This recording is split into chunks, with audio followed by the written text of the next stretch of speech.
Today, we're going to tell you how you as an employer can save your employees, particularly your key executives, on taxes while filling the biggest hole they have in their retirement plan.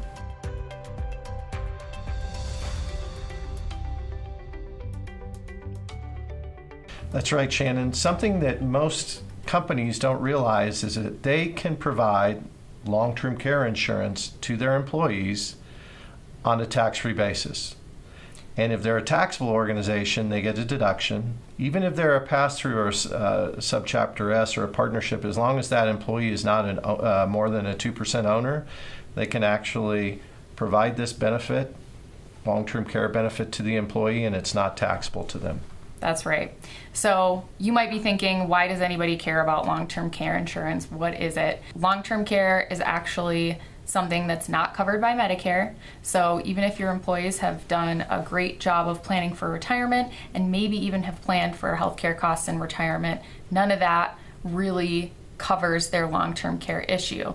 When you lose 2 or more activities of daily living, basic things like bathing, dressing, getting around the house, and once you lose the ability to do 2 of those things, that's when you're eligible to receive long-term care help. That might come in the form of having to go to a nursing home, which a lot of us don't like to think about later on in life. Or it might be something as simple as somebody coming into the house and helping you out a couple times a week. One of the reasons that long-term care insurance can be beneficial is because these costs can be extremely expensive.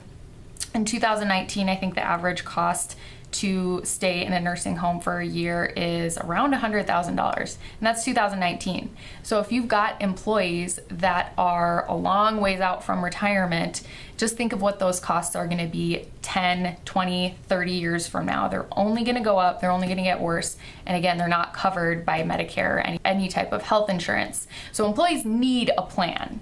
Now, Michael, let's talk in a little bit more depth about the tax benefits and why it's good for not only the employee, but for the employer. The nice thing about the employer paying for this is that, again, it's not included in taxable income to that employee. So if the employer were going to, let's say, bonus them that amount, the employee would have to pay FICA taxes.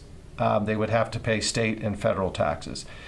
In this situation, because they're providing it, they're not paying FICA on it. They're not paying state and federal taxes. So it's a huge savings. I mean, even for a lower income employee, we're still probably talking about 30, 35%. But for your higher income employees, it can reach, depending on what state you're in, you have city taxes. I mean, places like New York and LA, I mean, we're talking 50% tax rates for some of your executives. Yeah. Not to mention, later on in life, should they need long-term care help, you want them to have a way to get access to dollars that are tax-free, because if they have to spend post-tax dollars on long-term care, it's going to cost them a lot more than it is maybe a counterpart that is in those lower income ranges. That's right, Shannon. When you're retired, a lot of people can take advantage of the medical expense deduction when they have tremendous long-term care costs, but you still lose 10% of whatever those costs are, because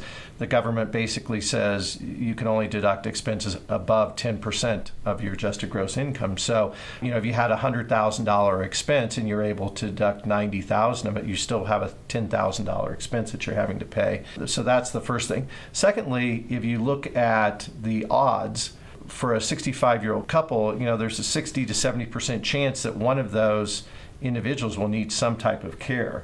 One of the products that we are going to talk about today actually allows you to insure both you and your spouse. Yeah. So that you can use the benefit for either of you, or if one of you runs through your full benefit, there's actually a third benefit that can be shared with your spouse, so that you can have additional dollars to cover. And that's going to be impacted when somebody might have a cognitive impairment. And they're, needing care for 5 or 10 years, which we've seen. While it may be rare, it's, I know a number of cases where people have been in a nursing home for 10 years or longer, or they've been home for 10 years or longer with some sort of a cognitive impairment. Right, and in that scenario, it's not always later on in life. It can happen anytime. People are starting to get things like Alzheimer's and dementia younger and younger, and it's becoming more frequent. So one of the things that you had mentioned that we think you should always take into account when you're looking for the right type of policy is that flexibility for both the employee and the spouse, if they are married, to be able to kind of share those costs, or each one of them dip in, and then have the flexibility where both people can get coverage at different points in life if needed. That's right. Now, we'll see a lot of advisors. You see them on TV, some of the named advisors, where they don't necessarily believe in long-term care insurance, especially if you're a higher income or you have enough assets that you might be able to pay for those costs out of pocket. Mm-hmm. Well, we're not big believers in that, especially when you have a pocketbook of a company to take advantage of that. Mm-hmm. So why wouldn't you use a vehicle that is going to pay for those costs that you're actually getting a deduction on, you're not having to pay income on? That's the first thing. And then secondly, this particular policy that we look at has a return of premium and a death benefit attached to it that you can purchase. So this way, because that's been the second thing where a lot of people are concerned, well, what if I don't use it? Now, we just gave you the 60-70% number, which we think most people are going to use some level of, or need some level of care, one of the two spouses. But if you don't, then this particular policy can incorporate a death benefit where your heirs will get all of the money that you paid back when both you and your spouse pass away. Whatever happens, the policy will be put to use in some way or another. That's exactly right. Another key feature of this particular product is it can be paid a 1 year.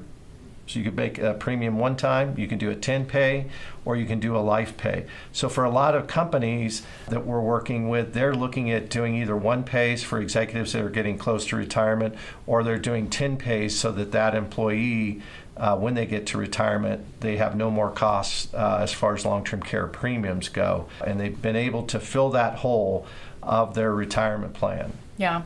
And Michael, quick question for you. So at what time in life do you think is the appropriate time to get long-term care insurance? And if you're an employer, at what point is the most appropriate time?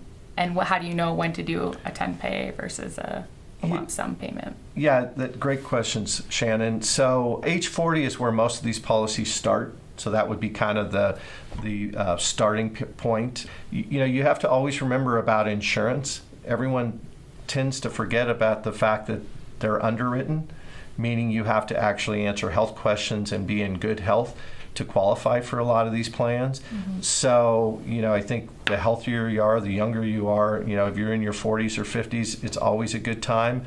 Again, using that corporate pocketbook to help you save taxes. If you look for your higher income earners, the ones over $400,000, the Biden tax plan at least is looking at basically going back and adding the Social Security tax to those incomes over $400,000. Well, that's 12.4%.